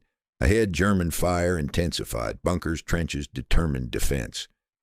"Target right, bunker, 75mm fire." Crawford's gunner engaged. The crab's main gun, still operational despite the mine-clearing work, punched around into the bunker's firing slit. Not a kill, but enough to suppress. An Avery rumbled past, positioned itself, fired its petard. At the same bunker, the flying dustbin hit with apocalyptic force. The bunker collapsed inward, concrete crumbling, machine gun silent. "Good shot." Crawford's radio crackled with Canadian voices thick with French-Canadian accents, coordinating the advance. His crab cleared 50 yards, 75, 100. The flail hit a mine. Detonation. The tank lurched but kept moving. Another mine. Another detonation. The flail was taking brutal punishment, but holding together. Behind him, the second wave landed. More Funnies, more infantry, more momentum. Juno Beach was being cracked open by specialized armor and Canadian courage in roughly equal measure. Sword Beach. The easternmost assault beach saw perhaps the most dramatic Funny deployment. British 3rd Division came ashore with a full complement of specialized armor. Crabs, AVREs, crocodiles, arcs, everything Hobart had built. Major Peter Burling commanded an AVRE squadron. His orders were simple: destroy the fortified houses lining the beach at Wistraham. These weren't bunkers. They were civilian homes converted into strong points with thick walls and interlocking fields of fire. All stations broadsword. Engage targets as marked. AVRs with fascines. Drop them at obstacles. Avries with petards. Engage structures. Move fast. Shoot straight. His Churchill Avry rumbled toward the first fortified house. A German machine gun opened fire, bullets sparking off the armor. Burling's gunner had the target ranged. Fire!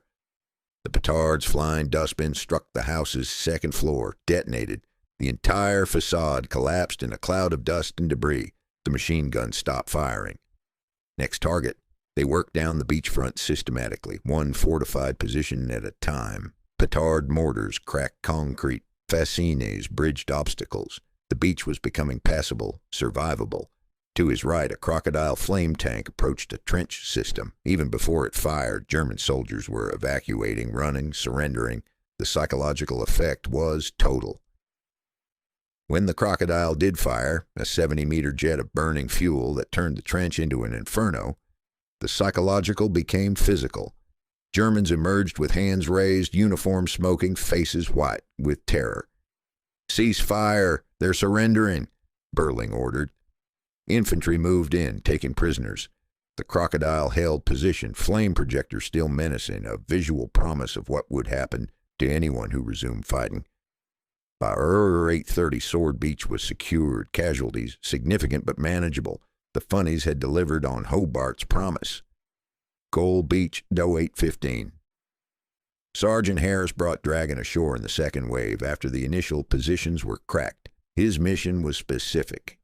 Engage the remaining bunker complex at La Hamel, which was proving stubborn. The crocodile waddled up the beach, towing its armored fuel trailer, looking ridiculous and terrifying in equal measure. German fire intensified as they approached. They'd been briefed on flame tanks, knew what was coming. Range to target? Harris asked. 80 meters. Within range. His gunner's voice was steady, despite the bullets pinging off armor. One warning shot. Let them see what we got. Maybe they'll surrender. The flame projector elevated slightly. Harris triggered a 3-second burst. A tongue of fire reached out, fell short of the bunker, but close enough to make the point absolutely clear. For a moment, nothing happened. Then white flags appeared from the bunker's firing slits. 3, 4, eventually 6 flags. Hold fire. Infantry, move in for prisoners. Canadian soldiers advanced cautiously. German troops emerged, 15 men, young, old, terrified. They'd seen enough war to know that burning to death was the worst way to die. Harris watched the prisoners being escorted back. 15 men who had survived the war because Dragon had given them a choice. That's what the flame's for, he told his crew, not killing, persuading. But further up the beach, another bunker wasn't persuaded. Harris saw the muzzle flash, saw Canadian infantry go down. That one doesn't want mercy. Give them accurate fire. Dragon advanced to 50 meters. The flame projector fired, full power, maximum range. The jet of burning fuel struck the bunker's embrasure, poured inside. The screaming lasted seconds. Cease fire. Harris felt sick but didn't show it. Moved to next objective. War was teaching him the difference between weapons that saved lives and weapons that took them. Sometimes the same weapon did both. HMS Hillary, command ship, 0930. Major General Hobart stood on the bridge of HMS Hillary, watching the beaches through powerful binoculars. From 3 miles offshore, the details were fuzzy, but the overall picture was clear.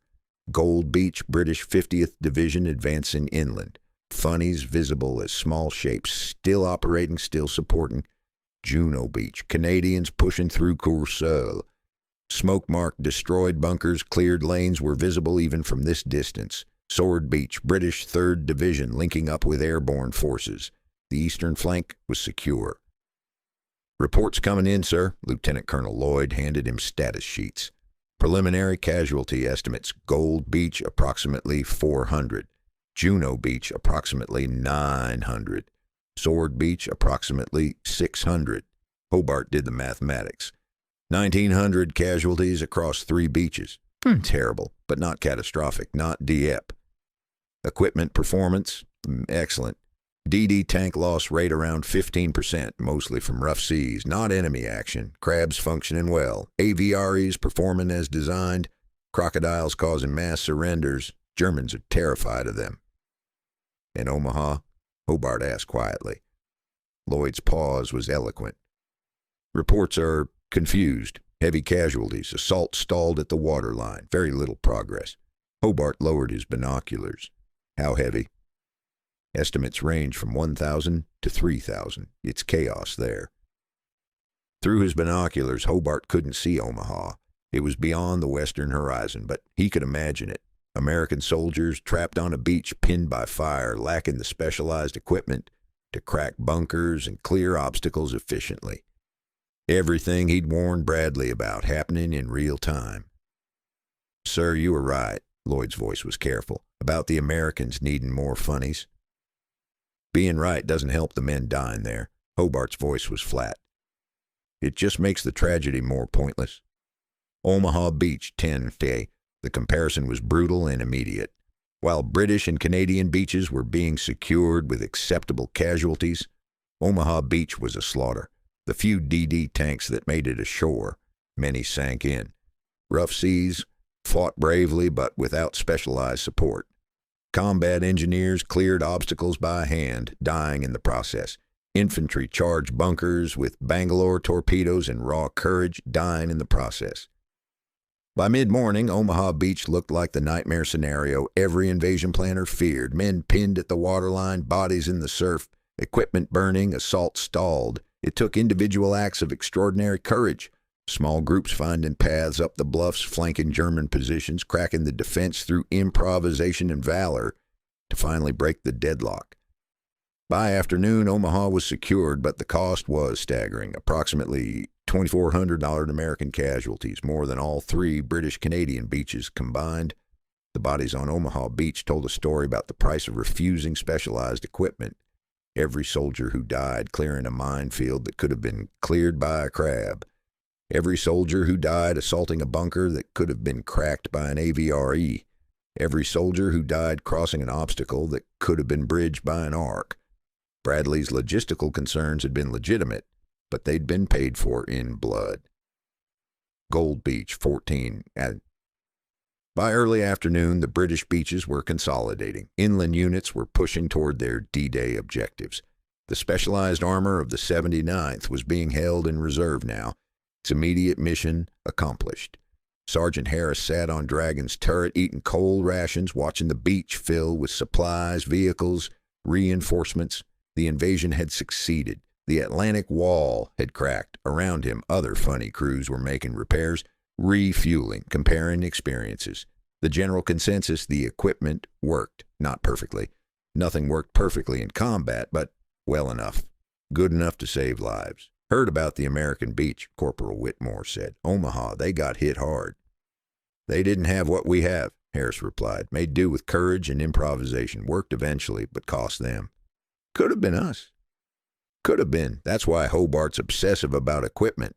Every machine that works is British soldiers who don't die. Harris finished his rations. We'll push inland tomorrow. Can, eventually. Long war still ahead, but we made it off the beach. That's what today was about. HMS Hillary, 18. As evening approached and D-Day drew to a close, Hobart reviewed the final reports. The numbers told a story. British and Canadian beaches, combined casualties approximately 2,500. Objectives substantially met. Atlantic Wall breached with acceptable losses. American beaches, Utah successful with light casualties. Omaha achieved with approximately 2,400 casualties, nearly matching the entire British-Canadian total from three beaches. The tactical verdict was clear. Specialized armor worked. The Funnies had delivered on their promise. The 79th Armored Division had been the decisive factor on British and Canadian beaches. But Hobart felt no triumph, only exhaustion and a deep sadness for the men who died at Omaha, because political and logistical concerns had overruled tactical necessity. Sir General Eisenhower is sending his compliments, Lloyd reported. He's praising the 79th's performance. Says the comparatively light casualties on our beaches were largely due to your specialized vehicles. Comparatively light. Hobart's voice was bitter. 2,500 men dead or wounded is light. Compared to what it could have been, yes, sir. Hobart stared at the Normandy coastline, now secured, now British. Send my compliments to all units. Tell them they performed magnificently. Tell them... He paused, searching for words adequate to the moment. Tell them they proved that innovation matters, that preparation matters, that the right equipment in the right hands saves lives. Yes, sir. Alone on the bridge after Lloyd departed, Hobart watched the sun set over Normandy. The longest day was ending, the war continued. His funnies had worked. The circus had been deadly serious, and it had delivered. Hitler's Invincible wall had been smashed in 3 hours by tanks that looked ridiculous, operated by crews who'd trained for this moment, commanded by an old man nobody wanted to work with. History would judge the results. But Percy Hobart already knew the verdict. Innovation had won over tradition. Specialized solutions had overcome general problems. And somewhere on Omaha Beach, American soldiers who might have lived with better equipment were being buried. That knowledge would haunt him far longer than any vindication. Normandy, France, June 10, 1944.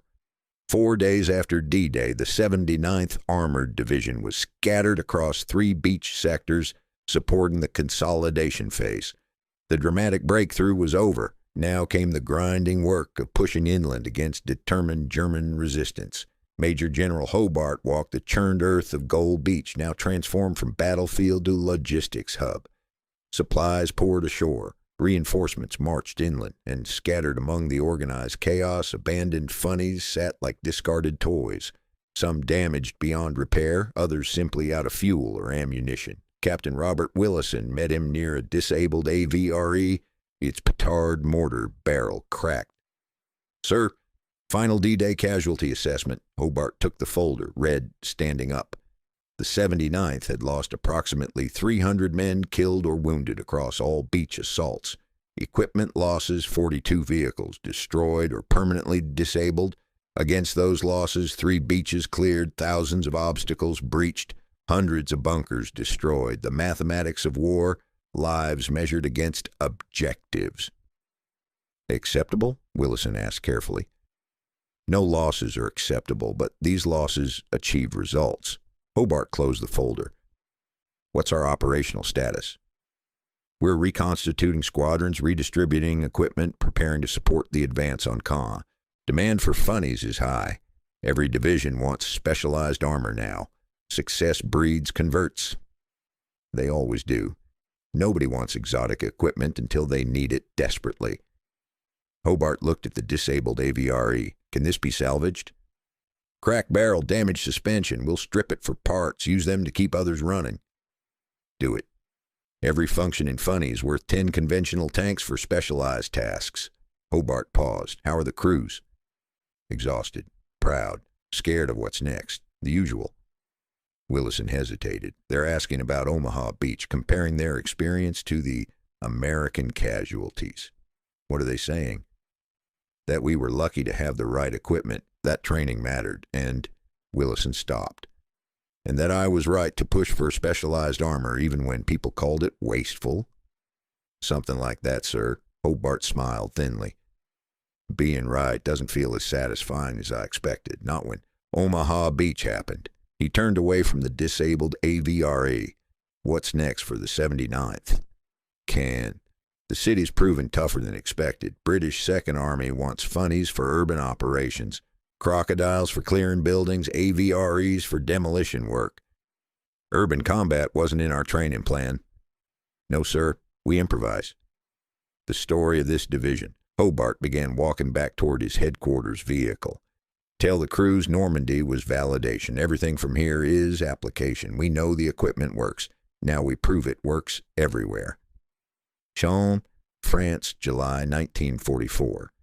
The ancient Norman city had become a fortress. German forces, recognizing Caen's strategic importance, defended every street, every building, every rubble pile. What should have fallen on D-Day wasn't captured until early July, and then only after brutal fighting. The 79th Armored Funnies proved their versatility. Crocodiles flushed defenders from stone buildings. AVREs demolished strong points that conventional artillery couldn't crack. Crabs cleared rubble-strewn streets of booby traps. Sergeant Bill Harris brought Dragon through Caen's shattered streets, supporting Canadian infantry in house-to-house fighting. The crocodile's flame was less effective here. Stone buildings resisted fire better than wooden bunkers, but the psychological effect remained potent. "Target building, 100 meters, second floor," came the infantry commander's voice over radio. Harris saw it. A medieval structure, walls 3 feet thick, Germans firing from upper windows. "That's stone. Flame won't penetrate." "We know, but they don't know that. Give them a demonstration." Harris elevated the flame projector, fire to burst. Orange fire cascaded against the building's facade, spectacular and largely ineffective, but from the upper windows, firing stopped. "They're abandoning the position," the infantry commander reported. "Moving out the back. Thanks for the assist." It was the pattern throughout Caen.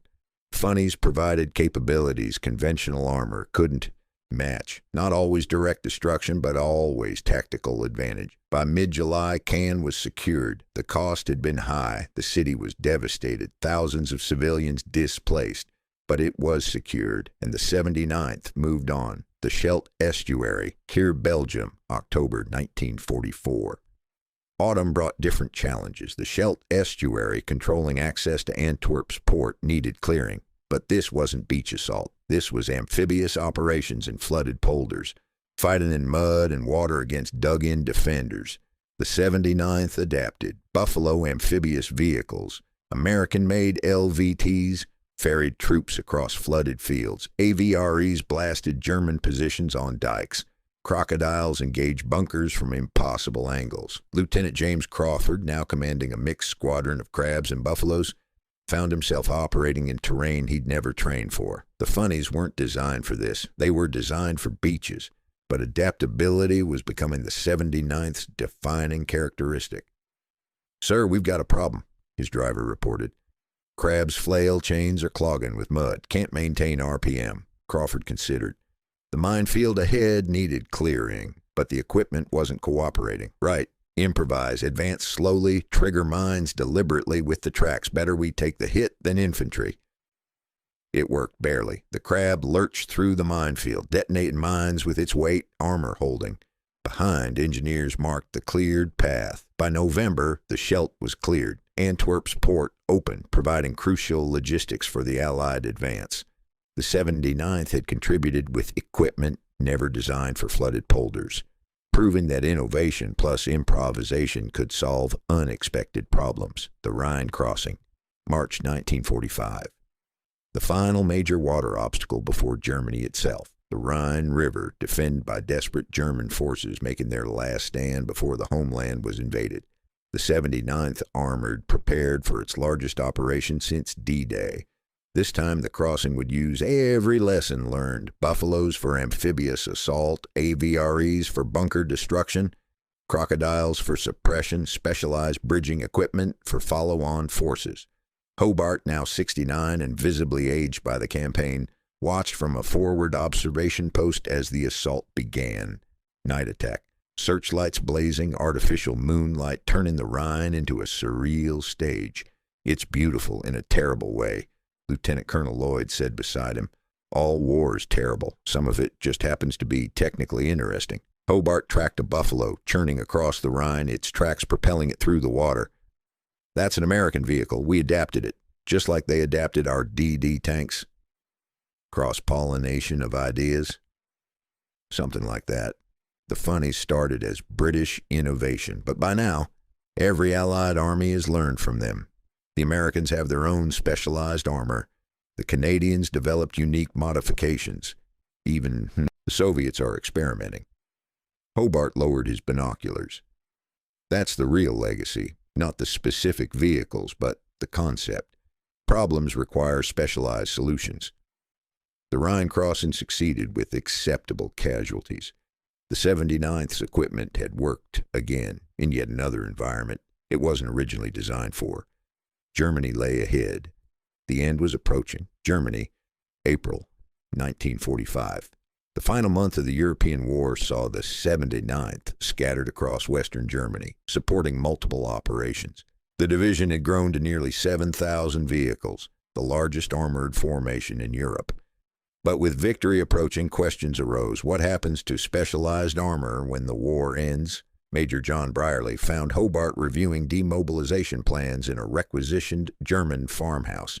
"Sir, we're receiving inquiries from the War Office. They want to know about post-war disposition of the 79th.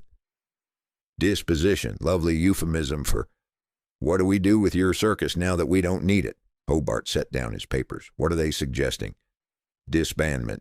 Return of equipment to general pool, reassignment of personnel, the usual post-war drawdown." Hobart had expected this. The 79th was expensive, specialized, difficult to maintain. In peacetime, conventional wisdom would reassert itself. The tanks solve everything philosophy would be replaced by budget cuts solve everything. Tell the War Office that the 79th proves specialized armor has permanent value, not just wartime utility. Every modern army will need combat engineering vehicles, mine clearance, obstacle breaching, assault engineering. These aren't temporary requirements. Will they listen? Probably not immediately, but they will eventually. Hobart pulled out a map of Germany marked with Allied positions. We're weeks from victory. The 79th has been in continuous operation since D-Day. 11 months of proving that innovation matters. That record will speak for itself, even if I don't. Vervi Day, May 8th, 1945. Victory in Europe Day arrived with celebrations across the Allied world. In the British sector of Germany, the 79th Armored Division celebrated quietly. Too exhausted for wild festivities, too aware of losses for unbridled joy. Hobart gathered his senior officers for a final wartime briefing. Around the table, veterans who'd landed at D-Day, survived Caen, crossed the Scheldt, breached the Rhine, men who'd turned his ideas into reality. Gentlemen, we're being disbanded effective August 20th. Hobart delivered the news without preamble. The War Office has decided that specialized armor is a wartime necessity, not a peacetime requirement. The room was silent. Then Brierly spoke. Sir, that's madness. After everything we've proven. The budget committees have decided they can't afford us. That's peacetime military logic. Hobart's voice was resigned, but not bitter. It was always going to end this way. Specialized units are expensive. In peacetime, expensive means expendable. What happens to the equipment? Someone asked. Hey, some will be kept in storage. Most will be scrapped or sold. The crocodiles will probably be destroyed. Nobody wants flamethrowers lying around at peacetime. The AVREs might be retained for engineering work. The rest, Hobart shrugged, parts. And the concept, everything we've proven? The concept survives. That's what matters. Hobart stood, moved to a wall map showing their operations from Normandy to Germany. Look at this. 11 months of operations, hundreds of objectives cleared, thousands of obstacles breached. And compared to conventional operations, lower casualties. That record exists. It can't be erased. Will anyone remember? The military has a short memory for innovation and a long memory for tradition, but some things stick. The fact that specialized armor works, that sticks. 10 years from now, 20 years from now, armies will rediscover what we proved. They'll build their own funnies, call them something different, claim they invented the concept. Hobart smiled slightly. And I won't care as long as they work. England, August 1946. Hobart retired from the British Army on August 20, 1946, exactly 1 year after the 79th's disbandment. He was 71 years old, exhausted and satisfied in ways that surprised him. The retirement ceremony was small. No parades, no speeches, just a quiet handover to his successor at the Specialized Armor Development Establishment, the organization that would carry on some of the 79th's work. Walking out of the War Office for the last time, Hobart carried no regrets. He'd been right. The Funnies had worked. Lives had been saved. Battles had been won. The vindication he'd sought after his humiliating dismissal in 1940, he'd gotten it, written in the record of D-Day and beyond. At his cottage in Farnham, Surrey, Hobart returned to his other passion, medieval church architecture. He wrote articles, took long walks, gardened, lived the quiet life of a retired general whom history had vindicated but not celebrated. Occasionally, former officers from the 79th would visit. They'd swap stories, remember operations, debate what might have been done differently. Hobart enjoyed these visits, not for nostalgia, but for confirmation that the work had mattered. Korea, 1950. 5 years after VE Day, war erupted in Korea. The British Army, supporting United Nations forces, quickly discovered that modern warfare still required specialized equipment. Mine clearance, obstacle breaching, assault engineering, specialized armor was hastily reconstituted. Centaur bulldozers, descendants of the Funnies, were deployed. Churchill crocodile flamethrowers were brought out of storage. The concepts Hobart pioneered were rediscovered out of necessity. From his cottage in Surrey, Hobart read about Korea with quiet satisfaction. The military had forgotten nothing and learned nothing, then remembered everything. When bullets started flying, it was always that way. Innovation during crisis, abandonment during peace, rediscovery during the next crisis. The cycle was predictable and frustrating, but at least the ideas survived. Farnham, Surrey, February 19th, 1957. Percy Hobart died in his sleep at age 71, 12 years after the war's end. The obituaries were respectful but brief. Major General, tank pioneer, creator of specialized armor. A few paragraphs summarizing 7 decades of life. The military sent representatives to his funeral. Former officers from the 79th attended. Montgomery, his brother-in-law, gave a eulogy praising his tactical brilliance while carefully not mentioning how difficult he'd been to work with. But the legacy wasn't in eulogies or obituaries. It was in doctrines, equipment, and ideas that had become standard practice. By 1957, every major army had specialized combat engineering vehicles. The Americans fielded armored bulldozers, mine-clearing tanks, bridging equipment. The Soviets developed their own assault engineering armor. The British maintained a small but capable force of specialized vehicles. None of them looked exactly like Hobart's Funnies, but all of them embodied his fundamental insight. Complex problems require specialized solutions. Modern day. The legacy of Hobart's Funnies extends into the 21st century. Modern armies operate sophisticated descendants of his wartime innovations. The American M1 assault breacher vehicle, a modern mine-clearing system using rocket-deployed line charges, and a plow, clearing paths just like Hobart's crabs. The British Trojan armored engineer vehicle, a specialized tank for breaching obstacles, laying bridges, clearing mines, everything the AVRE did, updated for modern warfare. The Israeli Puma combat engineering vehicle, specialized armor for urban combat, incorporating lessons from 70 years of conflict. Every modern military recognizes what Hobart proved in 1944. Battles are won not just with superior firepower, but with superior capability to overcome obstacles. Mine clearance, obstacle breaching, fortification destruction, these remain fundamental military requirements, and every modern combat engineer can trace their doctrinal lineage back to a difficult, obsessive British general who believed tanks could do more than shoot. They could solve problems. Omaha Beach, modern day. The American cemetery at Omaha Beach contains 9,287 graves. White crosses and stars of David stretch across manicured grass overlooking the beach where so many died on June 6, 1944. Among those graves are men who died clearing minefields by hand, who died assaulting bunkers with grenades, who died crossing obstacles without specialized equipment to help them. The historical plaques mention their courage. The memorials honor their sacrifice.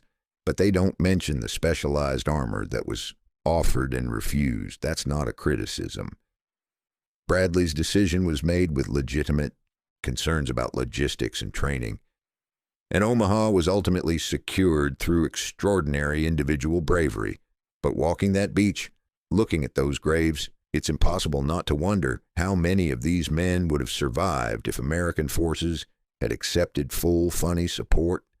How many lives might specialized equipment have saved? The mathematics of war are written in blood. Omaha Beach's math was more expensive than it needed to be. The Tank Museum, Bovington, England. In a museum in Dorset, several of Hobart's Funnies are preserved. A crab mine-clearing tank, an AVRE, with its distinctive petard mortar, a crocodile flamethrower. They sit among hundreds of other tanks, curious artifacts from a war fought 80 years ago. Visitors walk past them, sometimes stopping to read the plaques, usually moving on to more famous vehicles, Tigers, Shermans, Panzers. The Funnies are odd-looking, their specialized equipment making them seem almost comical. But those odd-looking machines change warfare. They proved that innovation could overcome seemingly insurmountable obstacles. They saved thousands of lives by giving soldiers tools to solve problems instead of just courage to face them. And they vindicated a difficult, obsessive general who spent his career arguing that specialized problems require specialized solutions. Percy Hobart never saw his name on barracks or monuments. He never received the public acclaim of Montgomery or E. Eisenhower. History remembers him as a footnote, the man who built funny-looking tanks. But every combat engineer who clears a minefield with specialized equipment, every soldier who crosses an obstacle because engineers provided a bridge, every army that fields specialized armor for complex problems, they're all inheriting Hobart's legacy. The circus wasn't just funny, it was revolutionary. And revolution, even quiet revolution written in metal and tactics rather than manifestos and speeches, changes the world. Epilogue. The lesson. The story of Hobart's Funnies teaches a lesson that transcends military history. Innovation is always resisted until it's desperately needed. The cavalry generals who dismissed Hobart in 1940 were protecting tradition. Bradley, who refused most Funnies in 1944, was managing legitimate complexity. The peacetime bureaucrats who disbanded the 79th in 1945 were controlling costs. All of them had reasons. All of them were, in their context, making defensible decisions, and all of them were wrong. Because in the end, what mattered wasn't tradition or simplicity or a budget. What mattered was capability, the ability to solve problems that would otherwise cost lives. Hobart understood that. It made him difficult, obsessive, impossible to work with, but it also made him right. His vindication came not in medals or monuments, but in results. 3 beaches cleared in 3 hours. Thousands of lives saved. An invasion that succeeded partly because someone had the audacity to build tanks that looked ridiculous and worked brilliantly. That's the legacy of the circus, proof that innovation matters more than appearances, that specialized solutions solve specialized problems, and that being difficult in service of being right is sometimes exactly what history requires. The generals laughed at Hobart's circus until they needed it. Then for 3 hours on June 6, 1944, those funny-looking tanks smashed Hitler's Invincible wall, and the laughter stopped.